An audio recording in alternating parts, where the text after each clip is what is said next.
Corona संकट के बीच राहत की खबर। कोरोना वायरस की महामारी भारत के साथ साथ दुनिया भर में अपना कहर बरपा रही है। कई देश अब इस महामारी के खात्मे के लिए वैक्सीन बनाने पर काम करें, लेकिन इस संकट के बीच भारत के लिए एक उम्मीद भी जगी क्योंकि साल के अंत तक भारत को कोरोना से लड़ने के लिए वैक्सीन मिल सकती है। ब्रिटेन के ऑक्सफोर्ड यूनिवर्सिटी में भी इसका ट्रायल शुरू हो रहा है। विश्व प्रसिद्ध वैक्सीनोलॉजिस्ट और प्रोफेसर एडियन हिल का दावा है कि सितंबर तक दुनिया में पहली वैक्सीन आ जाएगी जो कोरोना का मात देने में मदद करेगी। प्रोफेसर हिल का कहने का अगर ट्रायल पूरी तरह से ठीक रहा तो सितंबर के बाद इस दवा की सप्लाई शुरू हो जाएगी। भारत में भी इस दवा के साल के अंत तक आने की उम्मीद है। प्रोफेसर एडियन हिल के मुताबिक जो ट्रायल में संकेत मिले उसके तहत कोरोना वायरस के खिलाफ सिर्फ एक डोज काम कर पाएगी। ब्रिटिश प्रोफेसर का कहना है कि इस प्रोजेक्ट में जो हमारी मदद करूं मैं भारतीय प्रोफेसर भी शामिल। हिल के मुताबिक जिस वैक्सीन को तैयार किया जा रहा है उसके सफल होने की उम्मीद है, लेकिन इसके लिए इम्यून सिस्टम मजबूत होना चाहिए। इस दम पर भी जल्द से जल्द अच्छा काम कर सकती है। आदर पूनावाला का कहना है कि अगर क्लिनिकल टेस्ट और रन ट्रायल पूरी तरह से ठीक होते तो इस साल के अंत तक हमें दवाई मिल सकती है। गौरतलब है कि कोरोना वायरस की महामारी ने दुनिया भर में अब तक 25 लाख से अधिक लोगों को अपने चपेट में ले लिया, जबकि 1,80,000 से अधिक लोग अब तक मर चुके हैं। ऐसे में हर बड़ी महाशक्ति की यह कोशिश है कि इसको लेकर वैक्सीन तैयार किया जाए। सरकार से सोनिया गांधी की मांग। कांग्रेस के अंतरिम अध्यक्ष सोनिया गांधी ने एक बार पीपीई किट की कमी और खराब गुणवत्ता का सवाल उठाया है।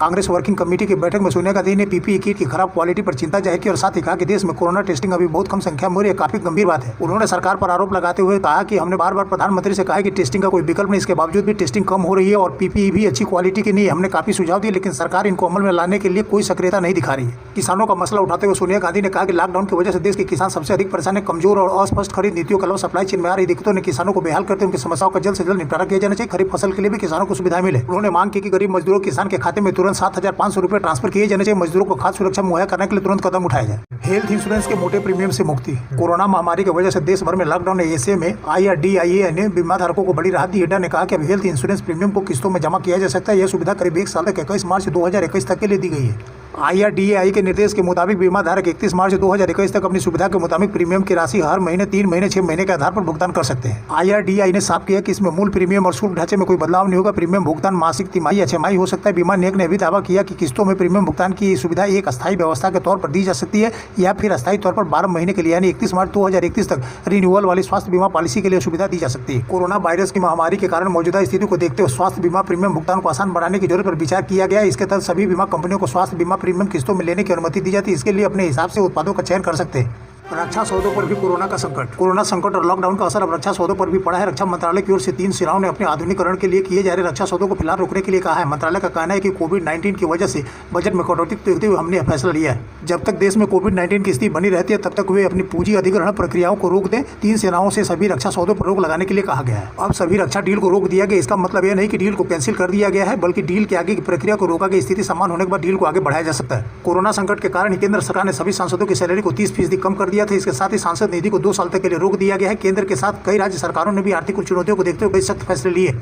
कोरोना संकट के बीच सरकार का बड़ा फैसला। देश में कोरोना संकट की वजह से अर्थव्यवस्था पर भी बुरा असर पड़ा है। इस बीच गुरुवार को भारत सरकार ने फैसला किया। फैसले के अनुसार केंद्रीय कर्मचारियों को मिलने वाले डीए पर रोक लगा दी गई है। वित्त मंत्रालय की ओर से जारी किए गए आदेश के अनुसार कोरोना वायरस के संकट की वजह से 1 जनवरी 2020 के बाद से केंद्रीय कर्मचारी या पेंशनधारी को मिलने वाले डीए की राशि नहीं दी जाएगी। वही 1 जुलाई 2020 से जो एडिशनल डीए मिलना था उसको भी नहीं दिया जाएगा। अब इसके आगे डीए देने का फैसला कब किया जाएगा ये 1 जुलाई 2021 को साफ होगा। यह आदेश केंद्रीय कर्मचारी और केंद्र सरकार द्वारा पेंशन पाने वाले सभी कर्मचारियों पर लागू होगा। इससे पहले भारत सरकार ने प्रधानमंत्री, राष्ट्रपति, सांसद, मंत्रियों की सैलरी में 30% तक की कटौती ऐलान किया था। इतना ही नहीं, सांसद निधि फंड को भी 2 साल के लिए निरस्त कर दिया गया था। बता दें कि कोरोना वायरस के संकट की वजह से देश में 40 दिनों का लॉकडाउन लग गया, जिसके कारण अर्थव्यवस्था पूरी तरह से चौपट है। सब कुछ बंद है। इसका सीधा असर जीडीपी और रेवेन्यू पर भी पड़ता दिख रहा है।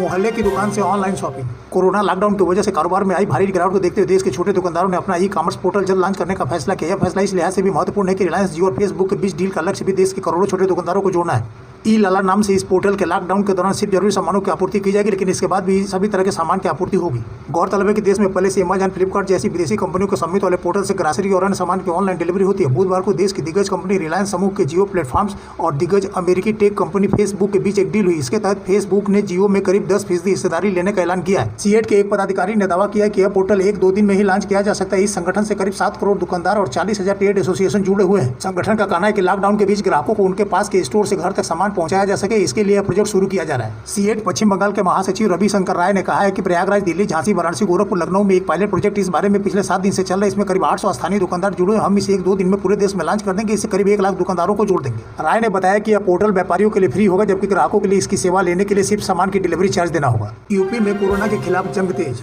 कोरोना वायरस महामारी के खिलाफ देश में जंग तेज होती जा रही है। इसमें सरकार की ओर से भरपूर कोशिश की जा रही है कि कोरोना पीड़ित लोग जल्द से जल्द ठीक हो। इस कड़ी में उत्तर प्रदेश की राजधानी लखनऊ की किंग जॉर्ज मेडिकल यूनिवर्सिटी में अब प्लाज्मा थेरेपी के जरिए इलाज शुरू कर दिया जाएगा। इसके लिए ICMR ने KGMU को इजाजत दे दी है।